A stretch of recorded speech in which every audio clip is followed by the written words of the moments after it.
حضرت زید بن ارقم رضی اللہ تعالیٰ عنہ فرماتے ہیں کہ رسول پاک صلی اللہ علیہ وسلم کی بارگاہ میں صحابہ اکرام علیہم رضوان نے سوال کیا، یا رسول اللہ قربانی کیا ہے؟ نبی رحمت علیہ السلام نے فرمایا، قربانی تمہارے باپ ابراہیم علیہ السلام کی سنت ہے، یعنی ابراہیم علیہ السلام کا طریقہ ہے۔ اور صحابہ اکرام نے عرض کی، یا رسول اللہ اس قربانی کے بدلے میں ہمیں کیا ملے گا؟ کہ جب ہم قربانی کریں گے تو اس کے بدلے میں ہمیں کیا ملے گا؟ تو نبی علیہ السلام نے فرمایا، اللہ تعالیٰ ہر بال کے بدلے میں تمہیں ایک نیکی عطا فرمائے گا۔ اور صحابہ اکرام علیہم رضوان نے عرض کی، یا رسول اللہ صلی اللہ علیہ وسلم اگر اون ہو؟ حضور نے فرمایا، اون کے ہر ریشے کے بدلے میں تمہیں نیکی ملے گی۔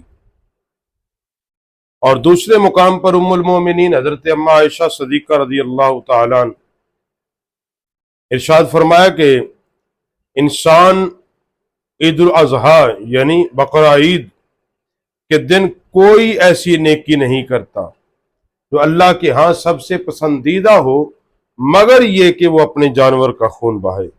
اللہ کے ہاں قربانی کے دن سب سے مقرب ترین جو نیکی ہے وہ یہ ہے کہ انسان اللہ کی رضا کے لیے اپنے جانور کا خون بہائے۔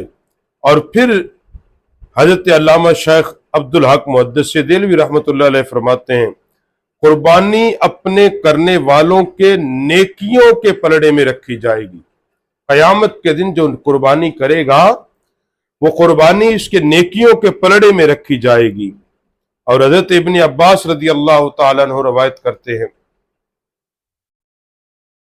کہ اللہ کے ہاں کسی خرچ کی جو سب سے زیادہ فضیلت ہے وہ نسبت ہے جو عید الاضحیٰ پہ قربانی کیے جاتی ہے۔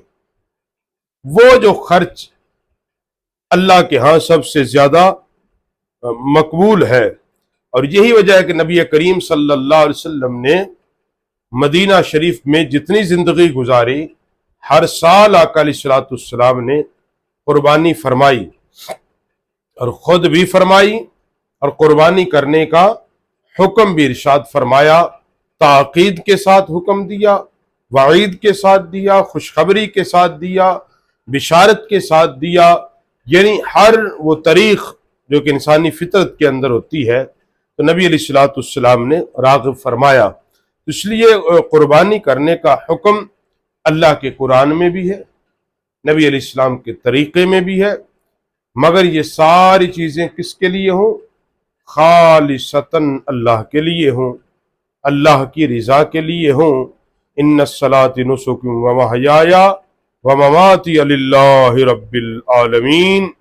یہ قربانی، یہ نمازیں، یہ ساری چیزیں کس کے لیے؟ اللہ کے لیے۔